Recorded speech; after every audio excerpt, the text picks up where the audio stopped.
India has achieved credible deterrence.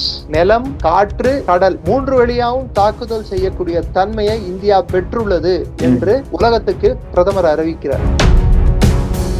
நீர்மூழ்கி கப்பலும் இல்லாமல் விமானம் ஏந்திய கப்பல் பிளஸ் நீர்மூழ்கி கப்பல் ரெண்டுத்தையும் வச்சுட்டு ஆபரேட் பண்ணக்கூடிய தன்மை கொண்ட ஒரே நாடு இன்று இந்தியா மட்டும்தான். K-15, K-4, K-5, K-6 என்ற K சீரீஸ் ஏவுகணைகளை நம்மால் செலுத்த முடியும். அந்த ஏவுகணைகள் வெறும் பாகிஸ்தானை மட்டுமல்ல, சைனாவையும் குறிவைக்கும். மெரிபா பன்னீர் சோடா, I trust மெரிபா. 99 பாகிஸ்தானோட கார்கில் போரை சந்திக்க வேண்டிய கட்டாயத்துல தள்ளப்படுது. 2 அணு ஆயுத நாடுகளுக்கு இடையே ஒரு போர் மூண்டால் அந்த போரோட தன்மை எப்படி இருக்கும் என்பதை கார்கில் மூலமா நம்ம தெரிஞ்சுக்கிறோம். நம்ம 2வது வாட்டி அவங்க அணு ஆயுதத்தை செலுத்தினால் அந்த நாடு அதுக்கு பதில் தாக்குதல் அணு ஆயுதத்தின் மூலமாக நாம் கொடுப்போம். அந்த 2வது தாக்குதலில் அந்த நாடு புல் பூண்டு முளையாத வண்ணம், அந்த நாடு மேப்லயே இல்லாத வண்ணம் தாக்க முடியும் என்பதை நாம் ஊர்ஜிதப்படுத்துவோம். இந்தியால மத்த பிரச்சனைகள் தலை தூக்கி ஆடிட்டு இருந்தது, பிளஸ் பாதுகாப்பு ரீதியிலான பிரச்சனைகள் ஒரு பக்கம் இருந்தது. இதெல்லாம் இருப்பதால் இந்தியா இந்த ப்ராஜெக்டை கண்டினியூ பண்ணோம்னா இதுக்கு சாலிட் பேஸ் இருந்தாதான் முடியும். ரெஃபெக்ட் நேயர்களுக்கு வணக்கம். இன்று நாம் சந்திக்க இருக்கக்கூடிய சிறப்பு விருந்தினர் டிஃபென்ஸ் எக்ஸ்பர்ட் டாக்டர் நிரஞ்சன் அவர்கள். சார் வணக்கம். சார் வணக்கம். ஜெய்ஹிந்த் சார். ஜெய்ஹிந்த் சார். சார், இந்த ஈரான் அமெரிக்கா போரை தான் அனைவருமே கவனித்துக் கொண்டிருக்கிறார்கள். ஆனால் இதற்கு மத்தியில் இந்தியா ஒரு சாதனை படைச்சிருக்கு.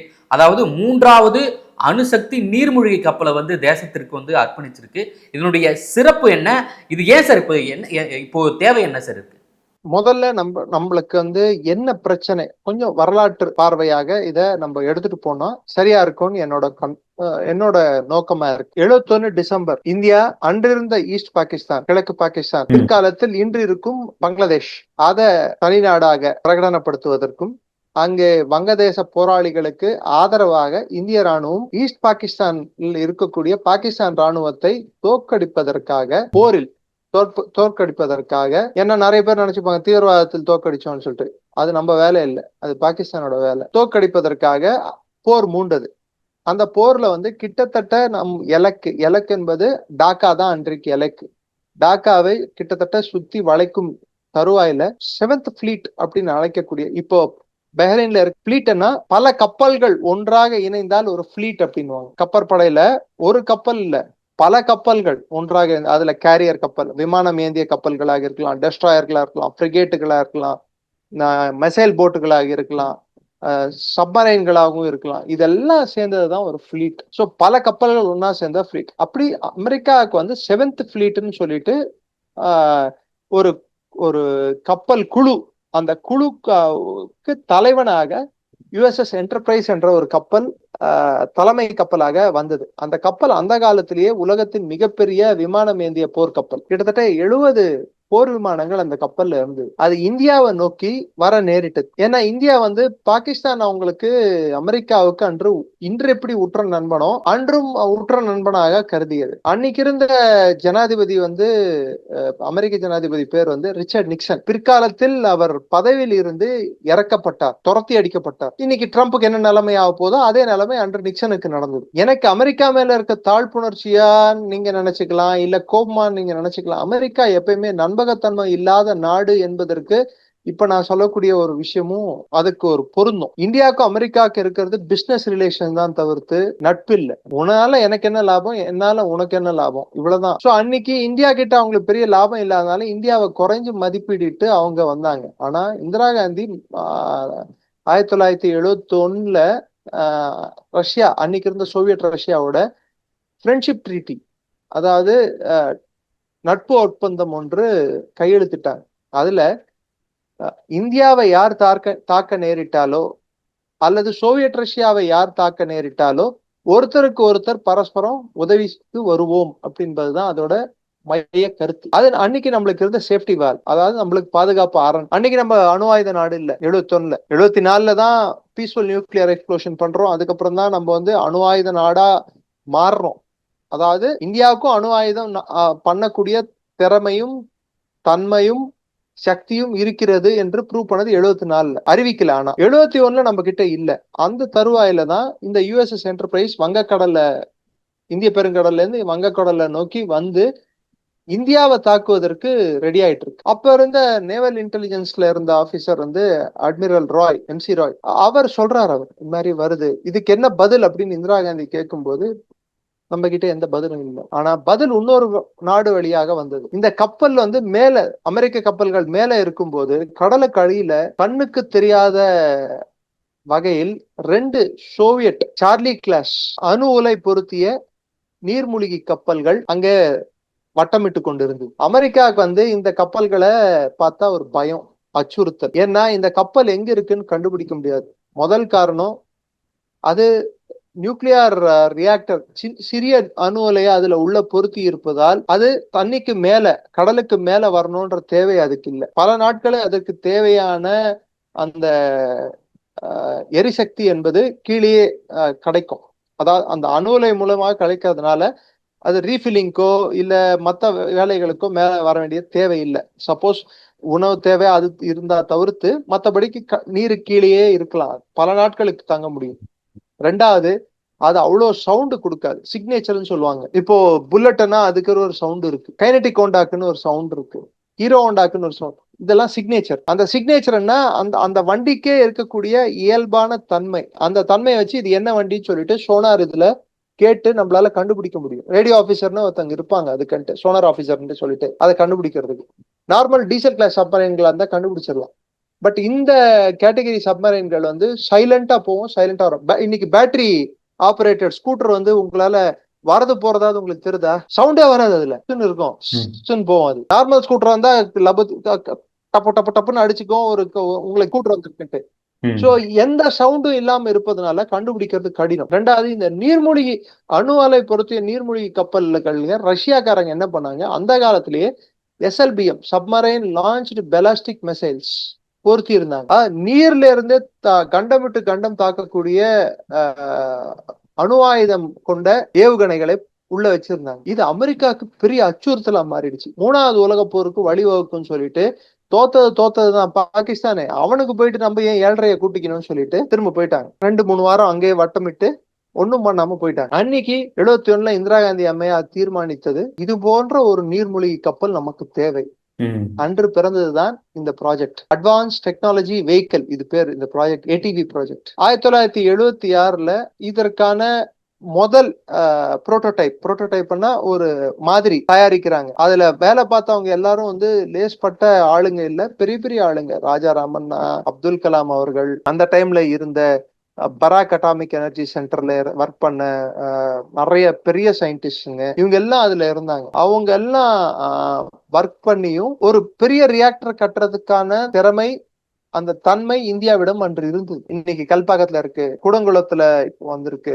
அதுக்கு முன்னாடி தாராப்பூர், நரோரா, ட்ராம்பே, இங்கெல்லாம் வந்து இருக்கு நம்மளுக்கு ரியாக்டர்ஸ். இதெல்லாம் வந்து நம்மளோட மின்சார பயன்பாட்டுக்காக கட்டப்பட்ட மிகப்பெரிய அணு உலைகள், பெருசு பெருசா இருக்கும். அவ்வளவு பெரிய அணு உலைய சிறுசா ஒரு 110 மீட்டர்ல இருந்து 120 மீட்டர் இருக்கக்கூடிய ஒரு கப்பலுக்குள்ள ஒரு 20 மீட்டர் டிஸ்டன்ஸ்ல பணி செய்யக்கூடிய ஆட்கள் இருக்கக்கூடிய, அங்கிருந்து அந்த அது ஒரு இடத்துல இருந்து இன்னொரு இடத்துக்கு செல்லக்கூடிய ஒரு பொருளான நீர்மூழ்கி கப்பல்ல ஒரு அணு உலைய, சிறிய அணு உலைய பொருத்துறது எப்படி? இதற்கு தொழில்நுட்பம் தேவை, திறமை தேவை. அதற்கான முன்மாதிரி எதுவும் நம்ம கிட்ட இல்ல. ஃபர்ஸ்ட் டெவலப் பண்ணது வந்து 76ல டெவலப் பண்ணா 80 சயின்டிஸ்ட் பிளஸ் கிட்டத்தட்ட 100 பேர் கப்பல் படையில இருந்து ஒரு ஆட்களும் நம்மளோட சயின்டிஸ்டுங்க ஒரு 80 பேர் எல்லாரும் சேர்ந்து இதுல வேலை பார்த்து கடைசியில முதல் இது புரோட்டோடைப், அதாவது முன்மாதிரியான ஒரு விஷயத்த தயார் பண்ணும்போது அது தேவையான அளவுக்கு அந்த எனர்ஜி, அதாவது அந்த சக்தியை கொடுக்கல அதை பண்ண புரோட்டோடைப். ஸோ அது வேணாம் அப்படின்னு சொல்லிட்டாங்க. அதுக்கப்புறம் 79 வாக்குல 2வது வாட்டி பண்றாங்கன்னு நினைக்கிறேன். 2வது வாட்டி பண்ணும் போதும் அதுல கோளாறுகள் நிறைய இருந்ததுனால அதுவும் வேணாம்னு சொல்றாங்க. திரும்பி 3வது வாட்டி பண்ணும் போதும் வந்து 14 கோளாறுகள் அதுல கண்டுபிடிக்கப்படுகிறது. அதுல கதிர்வீச்சும் ஒரு கோளாறாக இருப்பதால் இது ஒவ்வாது, இது முடியாது அப்படின்னு சொல்லிட்டு நிறுத்திடுறாங்க. 1980களில் இந்திரா காந்தி திரும்பியும், ஏன்னா 74 இந்தியா நியூக்ளியர் எக்ஸ்ப்ளோஷன் பண்ணுது, பீஸ்ஃபுல் நியூக்ளியர் எக்ஸ்ப்ளோஷன் PNEன்னு சொல்லுவாங்க. பொருளாதார தடை இந்தியா மேல வருது. 75க்கு வந்து இந்தியால எமர்ஜென்சி வருது. 77க்கெல்லாம் இந்திரா காந்தி அம்மையார் ஆட்சி பறி போகுது. மொராஜி தேசாய் ஆட்சி வருது.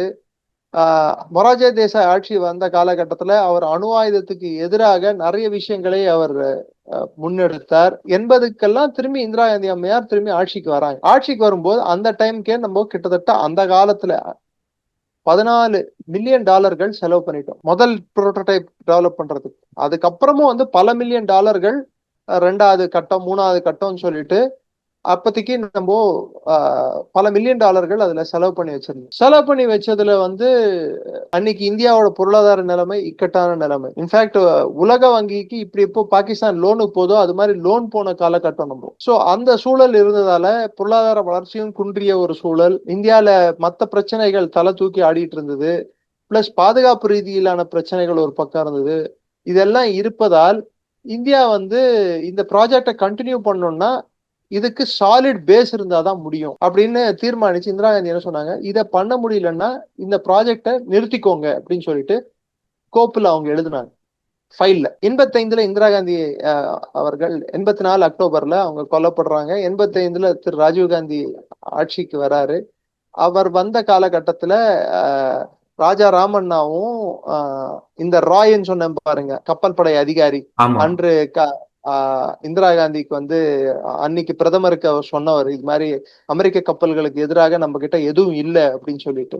அவர் வந்து இப்போ இந்த காலகட்டத்துக்கு அவர் வந்து வைஸ் அட்மிரல் ஆயிடுறார். வைஸ் அட்மிரல் ஆன உடனே அவர் தலைமையில ராஜா ராமண்ணா தலைமையில ஒரு குழு வந்து சோவியத் ரஷ்யாவுக்கு போகுது. அங்க போயிட்டு அவங்க என்ன கேக்குறாங்க, எங்களுக்கு வந்து சப்மரைன் வேணும் அப்படின்னு சொல்லிட்டு கேட்கிறாங்க. கேட்டா சப்மரைனை வந்து ரஷ்யா கொடுக்கறதுக்கு ரெடி, ஆனா அவங்க விக்டர் கிளாஸ் சப்மரைன் கொடுக்கறதுக்கு ரெடி, சார்லி கிளாஸ் கொடுக்க மாட்டேன்றாங்க. சார்லி கிளாஸ்ன்றது இது மாதிரி அணு உலை பொருத்தப்பட்ட நீர்மூழ்கி கப்பல்கள் கொடுக்க மாட்டேன்னு சொன்ன உடனே என்ன பண்றாங்க, அட்மிரல் குருஷ்காவ் ரஷ்யாவோட இந்த நீர்மூழ்கி கப்பல்களை படையை கட்டி அமைத்த ஒரு மாபெரும் மனிதன். ரஷ்ய விமான கப்பல் படை வரலாற்றுல அவருக்கு இருக்கக்கூடிய அந்த ஒரு அங்கீகாரமும் அந்த ஒரு மரியாதையும் தனி. இன்ஃபேக்ட் INS விக்ரமாதித்யான் நம்மளுக்கு இப்ப இருக்கக்கூடிய விமானம் ஏந்திய கப்பலோட முதல் பேர் வந்து அது ரஷ்யாவில் அவங்க பேர் வச்சது வந்து அட்மிரல் குருஷ்காவ் தான். அதை தான் நம்ம பேர் மாத்தி விக்ரமாதித்யான் வச்சிருக்கோம். ஸோ குருஷ்காவ் வந்து அவர் என்ன சொல்றாரு, சரி உங்களுக்கு இதுதானே வேணும் கொடுக்குறேன் அப்படின்னு சொல்லிட்டு மூம்ஸ்குல இருக்கக்கூடிய அது மைனஸ் ஃப்ரீசிங் டெம்பரேச்சர், அதாவது மைனஸ்ல இருக்கும், -10 -20 டிகிரி டெம்பரேச்சர்ல இருக்கக்கூடிய ஒரு கப்பல் படை தளம் கப்பல் படை தளம். அது அந்த கப்பல் படை தளத்துக்கு கூட்டு போயிட்டு அங்க ஒரு ட்ரைனிங் சார்லி கிளாஸ் சப்மரைன் இந்தியாவுக்கு கொடுக்குறாங்க. 2 வருஷம் அங்க ட்ரைனிங் எடுக்கிறாங்க. இந்தியாவோட நீர்மூழ்கி கப்பல் குழு ட்ரைனிங் எடுத்து 87க்கெல்லாம் அந்த கப்பல் இந்தியாவுக்கு விசாகப்பட்டினத்துக்கு வந்து அடையுது. அதுக்கு பேர் மாற்றப்படுது. அதுக்கு INS சக்ரான்னு பேர் வைக்கிறாங்க. அது 400 நாட்கள் அந்த கப்பல்ல வந்து இந்தியா வந்து பயணிக்கிறாங்க. வங்கக்கடல், அரபிக்கடல், இந்திய பெருங்கடல் இங்கெல்லாம் பயணம் செய்யுது இந்த கப்பல்.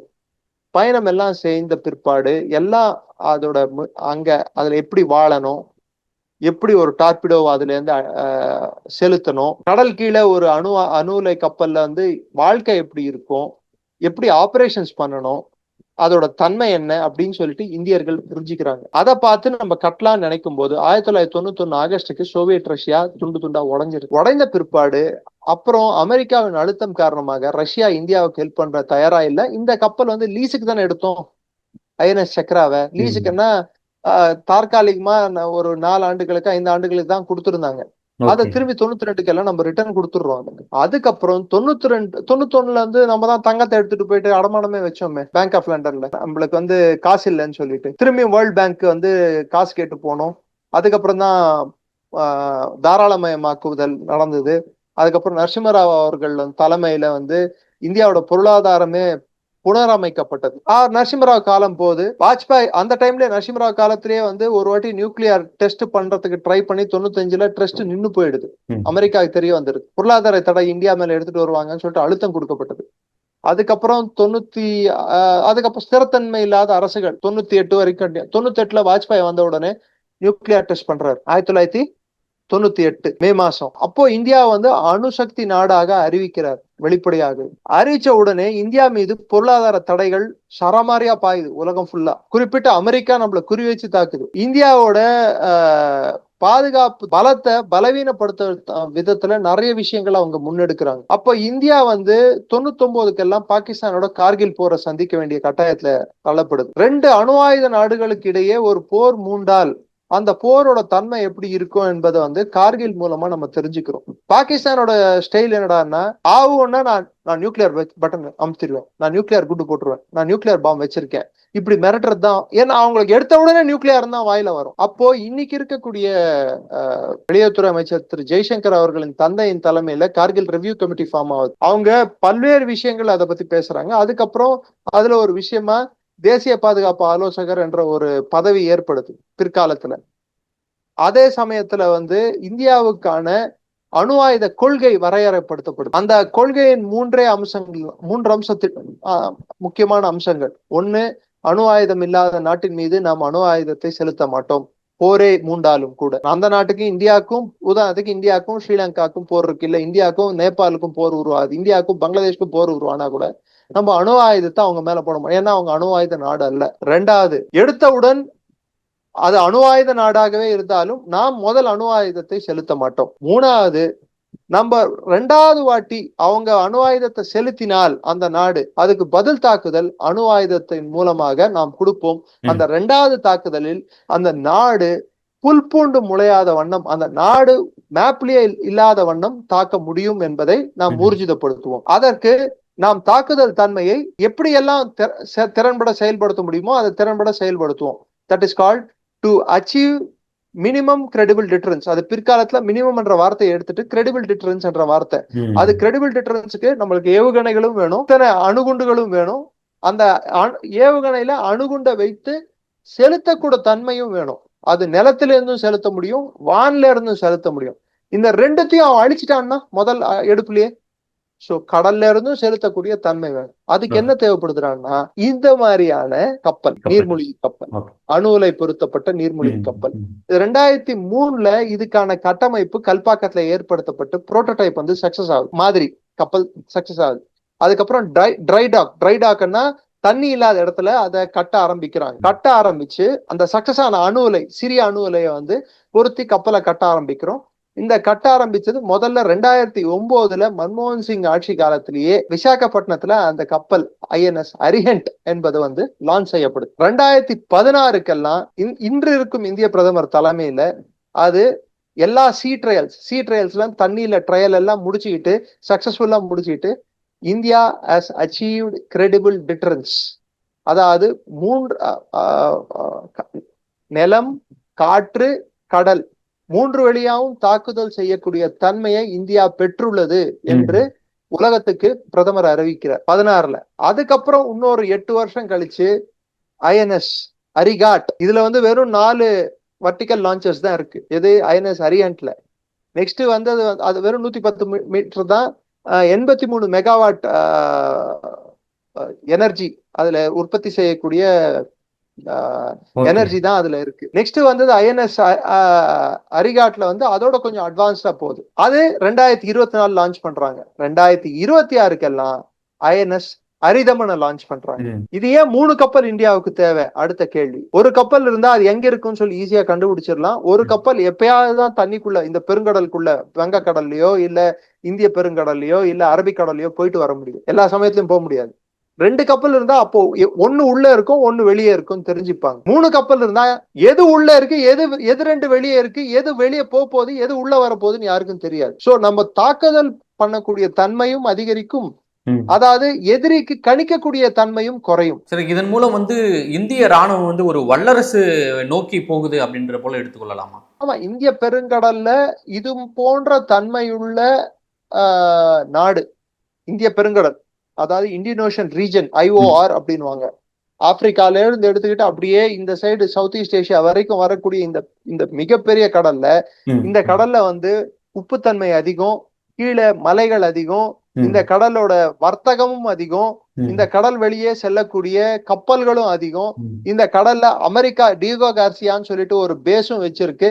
அதெல்லாம் இருந்தும் இது போன்ற நீர்மூழ்கி கப்பலை வைத்திருக்கக்கூடிய ஒரே நாடு, நீர்மூழ்கி கப்பலும் இல்லாமல் விமானம் ஏந்திய கப்பல் பிளஸ் நீர்மூழ்கி கப்பல் ரெண்டுத்தையும் வச்சுட்டு ஆபரேட் பண்ணக்கூடிய தன்மை கொண்ட ஒரே நாடு இன்று இந்தியா மட்டும்தான்.